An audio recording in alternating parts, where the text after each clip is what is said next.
The other day I was reading through many people's responses as to what is their number one concern. And it came down to debt. And for me, it just broke my heart. It broke my heart how much of a worry this burden of debt is and how much energy it consumes in so many people's lives. Like being overweight, debt is something that is constantly on the back of your mind because you're unable to live the life you're best made for when you're sitting under a pile of debt. So what causes this debt?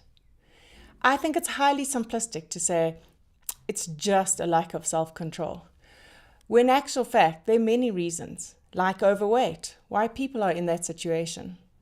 Firstly, you could have insulin resistance. You could have problems with your thyroid. And when it comes to debt, people have many different reasons. They're in debt because of student loans to help them to get ahead in life. They're in debt because of a health issue of themselves or a family member, or they're in debt for many other great reasons. I don't believe that one should stand in judgment of the situation, but empathize with the fact that there are many reasons. For some, though, it is just that they've spent too much, or that they believe that there's always tomorrow. Tomorrow I'm going to pay it off. Tomorrow I'll get my finances in shape. And so I want to suggest that the challenge with tomorrow is that you wake up 10 years later and you are still in the same position. So follow the steps that we've been through. Create a strong vision of a life without debt, a life that is free of the worries, a life that has your family and friends able to do the things that you'd like to do. Secondly, go through our sheet in our website, Working Women's Wealth, and work out what is the top number one thing that'll make a great difference in your debts or financial situation, either through cutting expenses or through increasing income.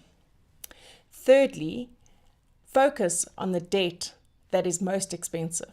This is your credit card debt or your Edgar's accounts, your fashion and clothing accounts, or otherwise personal loans that you take from either banks or loan sharks.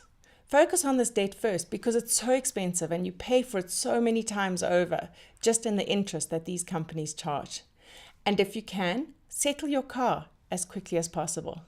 Remember that cars are an expense, not an asset. So get these steps in place and use our worksheets to work out where you should start, how you should focus on, and what that debt is that you should clear first. I'm Lisa Linfield, and this is Working Women's Wealth. Please do subscribe to our podcast if you want to hear more about the steps of health and wealth.